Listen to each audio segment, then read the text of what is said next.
بسم اللہ الرحمن الرحیم رب اعنی علی ذکرک و شکرک و حسن عبادتک رب اشرح لی صدری ویسر لی امری واحلل عقدۃ من لسانی یفقہوا قولی سبحانک لا علم لنا الا ما علمتنا انک انت العلیم الحکیم الحمد للہ وکفی وسلام علی عبادہ الذین اصطفی اما بعد فاعوذ باللہ من الشیطان الرجیم بسم اللہ الرحمن الرحیم وما خلقت الجن والانس الا لیعبدون صدق اللہ العظیم۔ محترم حضرات، اللہ تبارک و تعالیٰ نے اس کائنات کو بنایا، اس دنیا کو پیدا فرمایا، اس کا ایک مقصد ہے۔ بلکہ جتنی چیزیں اللہ تبارک و تعالیٰ نے پیدا فرمائی، چاہے وہ ہمارے سمجھ میں آئے نہ آئے، یا ہماری نگاہ میں وہ چیزیں فائدہ مند ہوں یا بے فائدہ ہوں، لیکن وہ ساری کی ساری چیزوں کی مصلحت اللہ تبارک و تعالیٰ جانتے ہیں۔ اس لیے اللہ تبارک و تعالیٰ نے اپنے کلام پاک میں ایک جگہ اپنے نیک بندوں کے بارے میں فرمایا کہ وہ اللہ تبارک و تعالیٰ کی ان چیزوں کو دیکھنے کے بعد یہ کہتے ہیں ربنا ما خلقت ھذا باطلا، کہ اے ہمارے پروردگار آپ نے ان چیزوں کو بیکار یا بے فائدہ نہیں پیدا فرمایا۔ تو کائنات کے بنانے کا ایک مقصد ہے، اسی طریقے سے انسانوں کو پیدا کرنے کا بھی ایک مقصد ہے، جس کو اللہ رب العزت نے اپنے کلام پاک میں فرمایا۔ 27 پارے کی یہ آیت کریمہ ہے، وما خلقت الجن والانس الا لیعبدون، اور ہم نے جنات اور انسانوں کو اپنی بندگی ہی کے لیے پیدا کیا ہے، ان کو بنایا ہے، جنات اور انسانوں کو۔ اس کے علاوہ جتنی بھی مخلوقات ہم دیکھتے ہیں، چاہے وہ جاندار ہوں یا وہ بے جان ہوں، مثلاً آسمان ہے، زمین ہے، درخت ہے، پودے ہیں، سمندر ہیں، دریا ہیں، اسی طریقے سے جاندار جتنے بھی ہم کو دکھائی دیتے ہیں، روئے زمین پر ہوں یا سمندروں کی گہرائی کے اندر ہوں، دریاؤں کے اندر ہوں، یہ تمام کے تمام جانداروں کو اللہ تبارک و تعالیٰ نے ایک مقصد سے بنایا، پیدا فرمایا ہے۔ اس میں سے اکثر و بیشتر کو، بہت ساروں کو اللہ تبارک و تعالیٰ نے انسانوں کی خدمت کے لیے، ان کے فائدے کے لیے اللہ رب العزت نے بنایا ہے۔ مثلاً روزانہ سورج نکلتا ہے اور چاند بھی نکلتا ہے، اسی طریقے سے آسمان سے بارش ہوتی ہے، درختوں کے اوپر پھل آتے ہیں، پھول آتے ہیں، ایسے ہی اناج اور ترکاریاں پیدا ہوتی ہیں، زمین سے معدنیات نکلتی ہیں، یہ ساری کی ساری چیزیں۔ اس کے علاوہ بہت سارے چرندے ہیں، پرندے ہیں، اور اسی طریقے سے ماکول اللحم جانور کہ جن کا گوشت اللہ رب العزت نے حلال اور جائز کیا ہے، یہ تمام کے تمام چیزیں، اور ان کے علاوہ بے شمار چیزیں اللہ تبارک و تعالیٰ نے اپنے بندوں کے نفع اور ان کے فائدے کے لیے بنایا ہے۔ لیکن اپنے بندوں کو یا انسانوں کو اللہ رب العزت نے اپنی بندگی کے لیے پیدا فرمایا ہے۔ اسی لیے اللہ رب العزت کا فرمان ہے وما خلقت الجن والانس الا لیعبدون۔ تو ہم نے اپنے مقصد کو سمجھنا چاہیے کہ ہم کو اللہ رب العزت نے دنیا میں یہاں پر مستقل طور پر نہیں بھیجا ہے، بلکہ ہماری یہ زندگی وقتی طور پر ہے، عارضی طور پر ہے۔ یہاں پر اللہ تبارک و تعالیٰ نے جس کو جتنی زندگی دے کر بھیجا ہے، اس کو اتنی زندگی یہاں پر گزارنا ہی گزارنا ہے۔ اگر انسان وقت سے پہلے اگر جانا چاہے، مقررہ وقت سے پہلے تو جا نہیں سکتا، مقررہ وقت کے بعد اگر دنیا میں رہنا چاہے تو رہ نہیں سکتا۔ یہاں پر انسان کو مرنا ہی پڑے گا، یہاں سے جانا ہی پڑے گا۔ آخرت کا مقام وہ مقام ہے کہ جہاں پر کبھی موت نہیں آئے گی، چاہے انسان اپنے اعمال صالحہ اور اللہ تعالیٰ کے فضل و کرم سے جنت میں جائے، یا خدا نخواستہ کفر اور شرک کی بنا پر دوزخ کا مستحق ہو، تو وہاں پر ہوگا یہ کہ وہ زندگی جو ہوگی وہ آخرت کی زندگی ہمیشہ ہمیش کی زندگی ہوگی۔ اسی لیے شاعر اسلام علامہ اقبال نے ایک بات کہی ہے کہ تیرے آزاد بندوں کی نہ یہ دنیا نہ وہ دنیا، تیرے آزاد بندوں کی نہ یہ دنیا نہ وہ دنیا، یہاں مرنے کی پابندی وہاں جینے کی پابندی۔ تو یہاں پر انسان چاہے نہ چاہے مرنا ہی پڑے گا، اور آخرت میں چاہے نہ چاہے وہاں پر زندہ رہنا پڑے گا۔ جب اللہ تبارک و تعالیٰ نے ہم کو یہ عارضی زندگی، وقتی زندگی دی ہے، تو اپنے اس منشے کو، مقصد کو ہم نے سمجھنا چاہیے، تاکہ اس کے بعد والی ایسی زندگی کہ جس کی کوئی انتہا نہیں ہے، جس کا کوئی کنارہ نہیں ہے۔ کسی بھی سمندر کو اگر ہم دیکھیں گے اگر، تو اس کی لمبائی ہوتی ہے، چوڑائی ہوتی ہے، گہرائی ہوتی ہے۔ دیوار چین پورے دنیا بھر کے اندر مشہور و معروف ہیں اپنے طول یعنی لمبائی کی وجہ سے، لیکن ایک وقت وہ آتا ہے کہ وہ کہیں نہ کہیں پر جا کر ختم ہو جاتی ہے۔ اسی طریقے بڑے بڑے پہاڑ ہیں، وہ کہیں نہ کہیں جا کر ختم ہو جاتے ہیں۔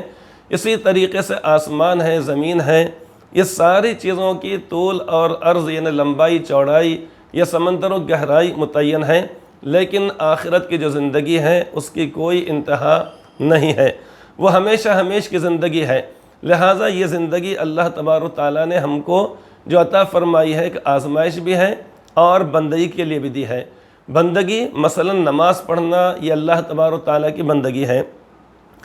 روزہ رکھنا، زکوٰۃ دینا، حج کرنا، صدقہ خیرات ہے، تلاوت کلام پاک ہے، یہ وہ چیزیں ہیں جو ایک متعینہ اور مقرر چیزیں ہیں۔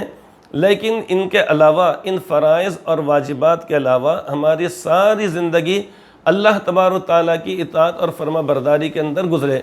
ہمارا جو بھی نیک عمل ہوگا وہی بندگی کہلائے گا، وہی عبادت کہلائے گا۔ کچھ عبادتیں وہ ہیں جو فرائض کا درجہ رکھتی ہیں، جیسے فرائض اسلام، لیکن بہت ساری عبادتیں وہ جس کا درجہ نفل کا درجہ ہے، اور انسان جو بھی کام کرتا ہے، چل رہا ہے، پھر رہا ہے، اٹھ رہا ہے، بیٹھ رہا ہے، یہ اسی طریقے سے کاروبار کر رہا ہے، تجارت کر رہا ہے، جب یہ ساری چیزیں شریعت کے مطابق، قرآن و حدیث کے مطابق جب ہو جائیں گی تو انہی چیزوں کا ہمارا شمار نیکیوں میں اور عبادت اور بندگی کے اندر ہو جائے گا۔ جو لوگ عبادت والی زندگی گزارتے ہیں دنیا کے اندر، بندگی والی زندگی گزارتے ہیں، تو آخرت میں وہاں پر ہمیشہ ہمیشہ کے لیے اللہ تبارک و تعالیٰ کی رضا اور خوشنودی حاصل ہم کو ہو جائے گی۔ اور اگر بغیر بندگی کے اگر زندگی اگر گزاری جائے گی تو آخرت میں وہاں پر نقصان ہوگا، خسارہ ہوگا، لیکن وہ موقع ایسا نہیں ہوگا کہ جہاں پر کہ انسان کو پچھتاوا ہونے کے بعد اللہ تبارک و تعالیٰ سے اب اگر وہ کہنے لگے کہ یا اللہ آپ مجھے دنیا کے اندر لوٹا دیجئے، واپس کر دیجئے تاکہ میں عبادت کر لوں، توبہ استغفار کر لوں، معافی مانگ لوں، اب وہ وقت ختم ہو چکا ہوگا۔ وہاں پر تو یہ کہا جائے گا کہ یہ گھڑی محشر کی ہے اور تو عرصہ محشر میں ہے، یہ گھڑی محشر کی ہے اور تو عرصہ محشر میں ہے، پیش کر غافل گر کوئی عمل دفتر میں ہے۔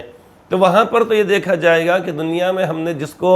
بھیجا تھا، انسان کو، اپنے بندے کو بھیجا تھا، اللہ تبارک و تعالیٰ نے یہ ساری چیزیں انسانوں کے فائدے کے لیے بنائی، اسی لیے سجدہ کرنا، عبادت کرنا، بندگی کرنا صرف اللہ تبارک و تعالیٰ کے لیے یہ ہمارے لیے لازمی ہے کہ اللہ تعالیٰ کی کرے۔ اللہ تعالیٰ کے علاوہ کسی اور کی بندگی کرنا یہ حرام ہے، ناجائز ہے، سخت ترین گناہ کی بات ہے۔ مثلا کوئی شخص آسمان کی پرستش کرنے لگ جائے، یا اسی طریقے سے ندی اور دریا کی، یا اپنے ہی جیسے انسانوں کی۔ اللہ تبارک و تعالیٰ نے ہمارے جسم کے اندر سر کو ایک بہت بڑا مقام عطا فرمایا ہے، اور وہ سر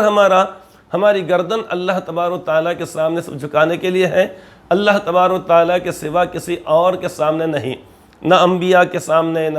صلحاء کے سامنے، نہ شہداء کے سامنے، نہ اسی طریقے بے جان چیزوں کے سامنے یا مجسموں کے سامنے یا جاندار چیزوں کے سامنے، اس لیے کہ اللہ تبارک و تعالیٰ خالق ہیں۔ اللہ تعالیٰ کے علاوہ جتنی بھی چیزیں ساری کے ساری مخلوق ہے،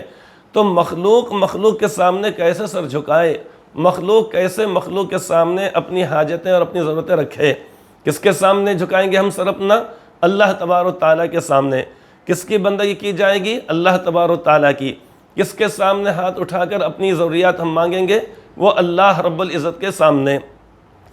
تو ہماری یہ زندگی بندگی کے ساتھ گزرنا چاہیے۔ مثال کے طور پہ جب بھی نماز کا وقت آ جائے انسان نماز ادا کرے، رمضان شریف کا مہینہ آئے روزے ادا کرے، جب زکوٰۃ فرض ہو جائے، سال کے کسی بھی حصے میں زکوٰۃ ہم پر فرض ہو سکتی ہے، اس لیے کہ زکوٰۃ کے فرض ہونے کے لیے رمضان شریف ضروری نہیں ہے، بلکہ سال کے دو کنارے جب انشاءاللہ تعالی زکوٰۃ کے مسائل احکامات کا موقع آئے گا اس موقع پر اس کی وضاحت کی جائے گی، تو جب بھی زکوٰۃ فرض ہو جائے وہ ادا کی جائے۔ اس کے علاوہ روزانہ تلاوت کلام پاک ہے، ذکر و اذکار ہے، توبہ استغفار ہے، اور ساری کی ساری عبادتیں جو چلتے پھرتے اٹھتے بیٹھتے انسان کر سکتا ہے، ان عبادتوں کرنا چاہیے۔ جب وہ عبادتیں کی جائیں گی تو پھر آخرت کی زندگی ہماری انشاءاللہ تعالی بہت آرام سے ہماری زندگی گزرنے والی ہے۔ اور اگر اس کے برعکس اگر معاملہ اگر ہو تو آخرت میں وہیں پر پچھتاوا ہو جائے گا انسان کو، میدان حشر کے اندر وہاں پر انسان کو پچھتاوا ہو جائے گا۔ اسی لیے کسی نے بڑی اچھی بات کہی ہے کہ زندگی آمد برائے بندگی، زندگی آمد برائے بندگی، ترجمہ اس کا یہ ہوگا کہ زندگی آئی ہے، زندگی دی گئی ہے، زندگی عطا کی گئی ہے برائے بندگی، اللہ رب العزت کی بندگی کے لیے۔ تو زندگی آمد برائے بندگی، زندگی آئی ہے یا زندگی دی گئی ہے بندگی کے واسطے۔ دوسرا اس کا مصرع ہے زندگی بے بندگی شرمندگی،